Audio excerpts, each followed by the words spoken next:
Supplement Minute. Calling in directly from Germany, as always, my co-pilot, Shane Smith. Shane, how are you, buddy? Good, thanks. It's good to be on again. So, what's the latest and greatest this week? There's a lot of things going on, I see. The week basically kicked off pretty big with the news of Cellucor, the parent company of Cellucor, Nutribulk, who also owns FitJoy and Royal Sport. They bought Civation, and that news landed Monday morning. And I actually had a talk with Dos, who was the CEO of Nutribulk, before the thing went out, and I basically asked him a few what I believe were important questions, not necessarily your typical press release questions, but I just had the same questions I think consumers did, and that was, most importantly, is this going to affect the extend range, the Civation range in any way? And they said no. And same with when I asked about the team, whether that would change at Civation, and they were saying basically Civation's just staying as is. They're not gonna C4 it up, do what they do with their line with Extend or anything like that, which is what I was concerned about, and which was what a lot of people were concerned about when the news came out. And Sure. so we answered that in the post, and they informed me that they're not going to do anything. They bought Civation because they admire it and because they think it's a great company. And obviously, changing anything with that dynamic would probably make it a company they wouldn't not necessarily admire. So they're keeping things as much as everything the same from what I understood. And Extend fans can look forward to the same Extend and the same innovation that Civation has come to be known for. Nice. So at the end of the day, there'll still be two kind of independent companies, but now one new parent company. I think my question, I asked them, I was like, okay, so you're going to be just as competitive with one another as you were yesterday, and they said, yeah. So, they're still basically two very separate companies. It's just owned by a Nutribulk. Gotcha. Interesting. And on the topic of Cellucor, they also launched. I actually don't know if it's out too much just yet. It was difficult getting information on this, but they introduced at least a new version of P6. And P6 already came in a variety of different versions. They have P6 Chrome and P6 Red, P6, I think it's PM. There was P6 Black back in the day. And for those who don't know, P6 is Cellucor's testosterone booster. Mm. And the new one is called P6 Ripped, which, as you could probably guess if you know P6, is essentially testosterone boosting mixed with weight loss. So they've kind of put together a blend of two proprietary blends in the product. One's essentially for testosterone, which includes things like ashwagandha and fenugreek, and then they have one for weight loss or kind of thermogenesis, and that features things like caffeine, Capsimax, and they also have it's a kind of a new, I think it's a new form or a trademark form of caffeine called, it's like ZUMXR, and that was also in their Super HD Fire that they literally just dropped a week or two ago as well. Interesting. And I've got plenty of news as well coming from Germany. As I was saying, because we're here for the FIBO Expo, which is the largest expo I'd say in the world, and probably some of the most interesting news is Optimum Nutrition. They dropped a new flavor here. It's not, I think it's available for sample, or I didn't join the line to try it or something, but it's white chocolate raspberry. Wow. It's a new flavor. It's not in the US, and it's just been teased for Europe. And as with most new products here, I can't be sure that it's going to be European only, but in the past, a lot of brands will usually launch it here. But for now, we only know it's in Europe.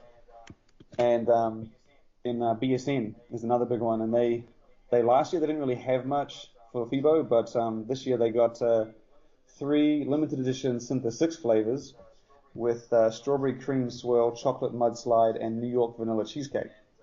And that, as far as we know, is only going to be available in Europe. And then they also did 3 new flavors for Amino X, which, unlike the Synth 6 ones, aren't being promoted as limited edition. So, from my understanding, they're permanent, and they're not your typical US flavors. They're European, and they're all cola inspired. So there's classic cola, lime cola, and cherry cola. And the another one that's a big US brand here is Smart Shake, and they actually have 2 new colors that are exclusive to the distributor in Europe, kind of camo, pink and white. There's one's white, black, and grey, and the other one's pink and black. And they've also got an entirely new Smart Shake. And when I was talking to them, we kind of got lost in translation, and they didn't quite. I was asking if it was going to be available everywhere, and they kept saying they only had 200 bottles or something. But it's a new double wall shaker, and what's kind of got two highlights to it. The first is that it keeps its contents cold or hot, whatever you put in it, and then it also has this kind of slip-out cup. And what you can do, or what they do, is they have templates and prints that you can print out, and they wrap around inside the shaker. And so the idea is that you can kind of put your own patterns or your own pictures and kind of customize it to however you want. And yeah, it's available. The cup itself is clear, and the lid comes in 4 different colors. You got black, blue, pink, and white.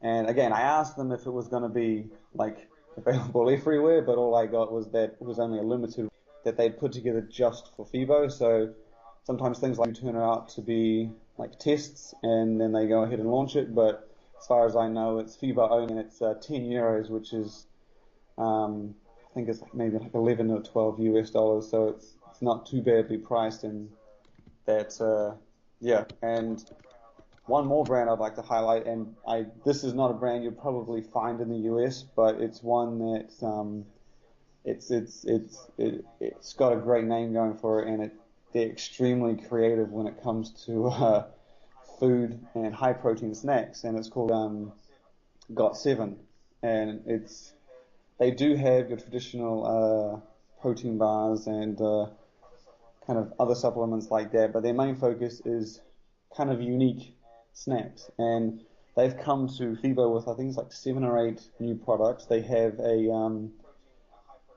high protein pancake mix. They have a high protein pizza base. They also have a new high protein bag of nachos with low sugar, high fiber, and it comes with, you can buy it with I believe it's a 20 calorie nacho dip. They also have 2 new sauces, 0-calorie sauces, with a curry ketchup and a pineapple chili. And I can tell you that those things are delicious. They have them available for sampling, but there are two other releases which I think are probably the biggest ones here. They're like a kind of like a wafer type bar. They have a wafer one that's kind of filled with layers of chocolate. Then they have one that's filled with literally a block of chocolate, and it's really you kind of think that it's bullshit. And I asked the guy, I said to him, I was like, this tastes like legit chocolate. He said, no, it's kind of like other brands do it, but they've sort of, instead of making that the only feature, they've kind of squeezed it in and kind of made it look like a wafer ice cream thing, but it's kind of hard. And when you bite into it, it tastes just incredible. And the idea they were saying behind a lot of their products is that they don't try to make things super healthy, like, mega low calorie that bodybuilding dieters want. They kind of bridge the gap between like super healthy and fat loaded, sugary loaded snacks. And so, they do have a little bit of calories in them, but it doesn't come from, bad fats, and doesn't come from they try, I guess, get a good mix between the two.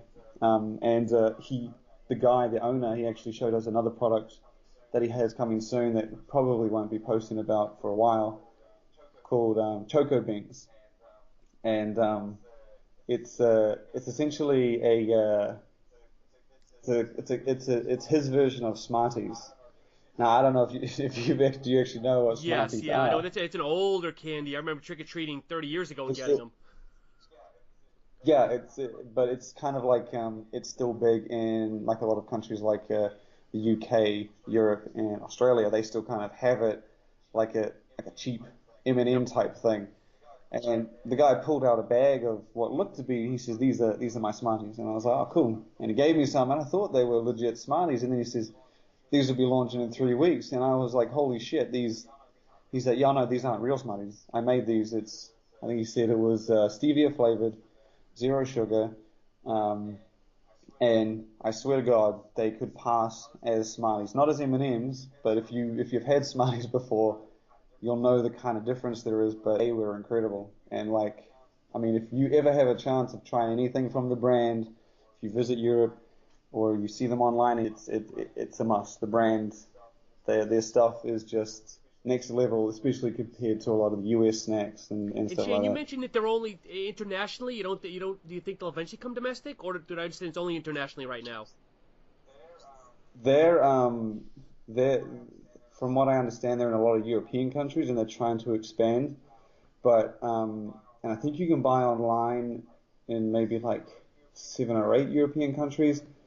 But it's just because it's such a small team, and I don't know why. He said that, when he told me how much it's selling and stuff like that, it's very difficult to get into the US market when you're coming from the outside.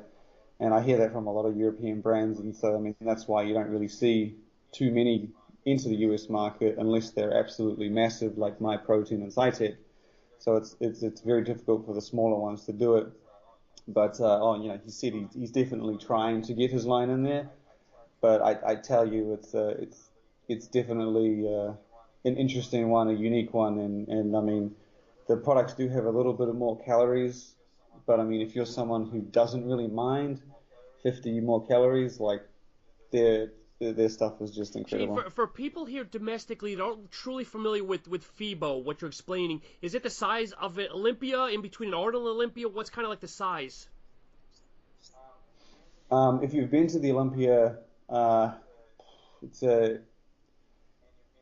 and you've been to the Arnold, because those two are very different in itself. Olympia is very spaced out, and there's a lot of people, but you got room to breathe. Whereas the Arnold's kind of big space, but the aisles aren't big, and there's just a Yep. shit ton of people. So I mean, it is literally a mixture of both. The Olympia, if you can take the Olympia-sized halls, and I would say that you've got about 1.5 times that in terms of size.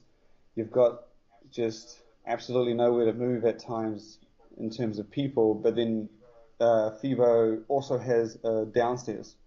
And so when you go downstairs, it's pretty much the same. It's just full on. It's just huge. I mean, for me to get through the Olympia and the Arnold and visit everyone when no one's around, I could probably do it maybe in an hour or two. Here, we have to break things up into 2 days. I can probably get through the top floor in 2 to 3 hours, and I have to come back for the bottom floor. Which out of all three, which do you personally enjoy? For me, I like the Olympia because it's comfortable, and people tend to bring a lot of new stuff to the Olympia. The Arnold, you get just as much stuff, but it's difficult to get around. It's difficult to talk to people. But I'd actually probably say I like FIBO the most because it's very different in terms of market. I'm used to the pre-workouts, the aminos, the BCAAs, proteins. You come here and you get like maple syrup and Greek yogurt flavored protein powder. You don't just get really Yeah. weird things, and it's good to see how different it is, and it's interesting to see how normal it is to people around here. So I mean, I prefer it's uh, it's a lot nicer in the morning when no one's around because it opens a little later. But and there's a lot more new stuff for FIBO, whereas in the US you've kind of got an endless supply of expos for people to launch stuff, and at FIBO European brands really only have FIBO. Like that's probably one of the biggest, and so they kind of, yes, for save all their new releases for the show. Interesting. So in closing, Shane, anything else to let the listeners know about this week?